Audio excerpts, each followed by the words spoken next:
Vous pensez pas que ces populations qui ont été divisées en petits villages et traitées comme des chiens avec les laits? C'était quoi En 1958, il n'y avait pas de quartier pauvre à côté de Paris, peut-être qu'ils vivaient en Algérie. Je m'excuse pour leur arrivée en France et leur motivation. Oui, pour gagner plus, on les traitait comme des chiens en leur donnant plus d'argent que chez eux, c'est ce que vous appelez on les a traités comme des chiens, on leur a donné du travail. Ensuite on a fait venir leurs femmes et leurs enfants, et en premier lieu, on avait sauvé leurs enfants grâce à la médecine française qui les avait sauvés. Je me souviens que mes ancêtres étaient en Algérie et ont été touchés par le choléra et le typhus, comme des mouches tombaient. La France a eu tout cela, mais l'Algérie était un cloaque, des Marocains.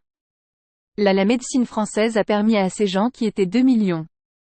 d'habitants en 1830 d'être 10 millions en 1962 et 40 millions aujourd'hui, c'est ça les appelle comme tes chiens on les a fait venir, on leur a donné les allocations familiales, on leur a permis d'aller à l'école, on leur a permis d'apprendre la langue française, la magnifique littérature française, on les a mis dans des HLM alors qu'ils vivaient dans des gourbis, c'est ça que vous appelez traîtres comme des chiens, on les a remis dans des gourbis, non,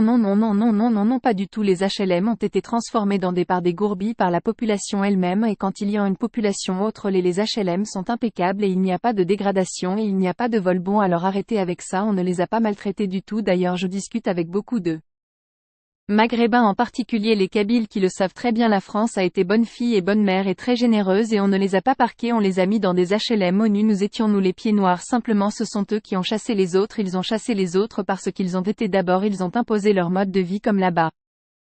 Et en plus il y a eu les bandes maghrébines qui ont commencé à faire la loi, à voler les on disait à l'époque les autoradios, c'était le vol des autoradios, ça a commencé comme ça dans les fin des années 70, donc moi j'avais toute ma famille dans les banlieues, je sais exactement ce qui s'est passé, je l'ai vu donc ne me racontez pas d'histoire.